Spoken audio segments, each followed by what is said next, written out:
Okay, 3, 2, 1. Hi, this is John Savage of Unwind Financial Consulting Services, and today I want to just talk briefly on some tips about managing debt. So as you know, there's trillions of dollars of like with the student loans is a perfect one. There's nearly $1.8 trillion. I know it's coming down a little bit for some people I've actually talked to and coached. Student loan forgiveness is a real thing. It is happening for people, and we know it's been staggered over time, right? That's a whole nother conversation we won't even get into. But managing debt looks in different forms. And so on the note of student loans, actually, one of the things I've actually helped some members with is they had money to just write a check, $25,000, pay it off.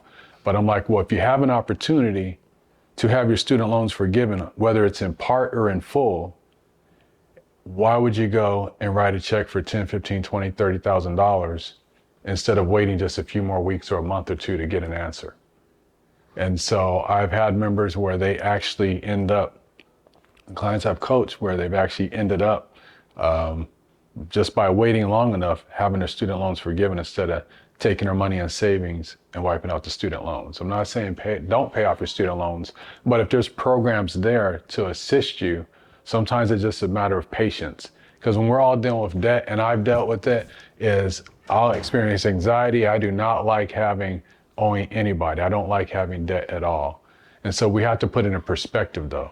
I'll give this little tip. There's a gentleman, and I brought this up recently with someone I was coaching. His name was Mr. Pete Gonzalez. I miss him, but when I was younger, I would do bowling. His son was actually the captain on the Navy team. Excellent bowler. He was older than me. I used to watch him. But Pete would tell me, he said, John, you're getting frustrated. You're looking at these numbers you're doing. He said, just calm down. He said, focus. Let's focus on what you need to do. Focus on the steps, focus on the markers. But he said, you're looking at the numbers on the board and you're also trying to bowl. He said, stop looking at the numbers. Often what we do in times, we're looking at the big picture, right? It's like we see what needs to be done, but we have challenges right now getting from A to B to C. And that's what we don't want. And so instead of focusing on that, knowing where you're going, you set goals as the marker. But while you're setting goals as the marker, just know that that's all it is just establishing a timeline for you. And that timeline is just letting you know, this is where I want to go and this is when I want to get it done. But then you have the action steps. And so Pete would tell me, stop looking at the scoreboard and start focusing on right where you're at and just bowl. And so when I started doing that and focusing on what he told me, I calmed down, breathe, and focus on what I need to do and just focus on the task right in front of me, because we can't control tomorrow. Only thing we can't control what happened yesterday, but we do have the opportunity to control how we respond to today. And so managing debt is dealing with stress, dealing with anxiety. We've got to deal with those things, because if not, it's going to cause us to be more emotional and make emotional decisions in our finances. And that can be catastrophic and put us in a cycle of going through the same things over and over and over and over and over, especially when it comes to credit card debt, taking out payday loans. Those things, once they get you in, it's hard to get out, right? And so Pete would have me focus on these markers, going back to this story. And so as I started doing that, even in just one day on one game, and then 2 games, my game started to go more into the 200s in my bowling. And I haven't always applied what he showed me in life, because sometimes you got to be reminded. We all have to be reminded. And so that's what I do for those people that I coach and anybody I work with, is to remind you that, hey, take it one step at a time, breathe, focus on action steps and what you can do right in front of you. And if you do that, before you know it, you'll look back 3 months, 6 months, 9 months, and so forth, and you'll have wiped out a lot of debt, and you'll see the progress that you have made. And so just want to encourage you on that. And then another thing too, real quick, when I'm dealing with people on debt, is don't be quick to pull out of your retirement or to get a HELOC. Especially in this economy, interest rates are up and you want to get a HELOC on your property, and now all of a sudden you got 10 years worth of variable interest. What if the rates went up 10% tomorrow? What does that look like for you? Banks are going to cover themselves first before they focus on covering you. And that's just reality of business, right? They got to sustain and maintain the business flow. And so that's why I say pause before you deal with a HELOC. If you don't have to do it and you don't have a ton of cash in your account, don't do it, because what you're doing now, you don't have one lien on your home unless you already have another one. Now you have two liens.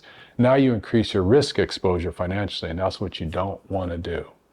So another thing is pulling money out of retirement. I've talked to many people. I'll say, so are you putting money in your retirement account right now? Are you contributing to it? And they'll immediately be, oh yeah, I've already taken out a loan. I've taken out 2 loans.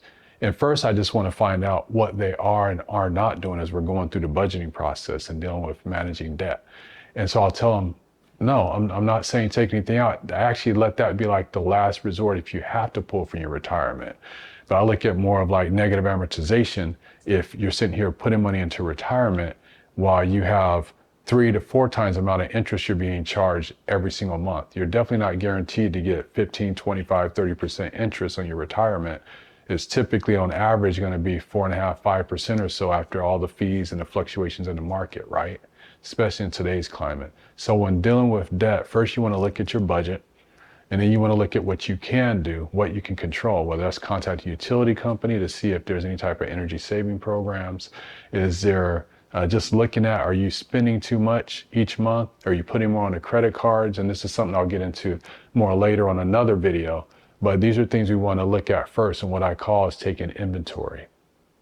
And taking inventory means let's first assess, what do I have coming in? What does my financial picture look like? And that includes my habits. With that said, you want to learn more, you can go to Unwind Financial Consulting Services website at unwindfinancial.org.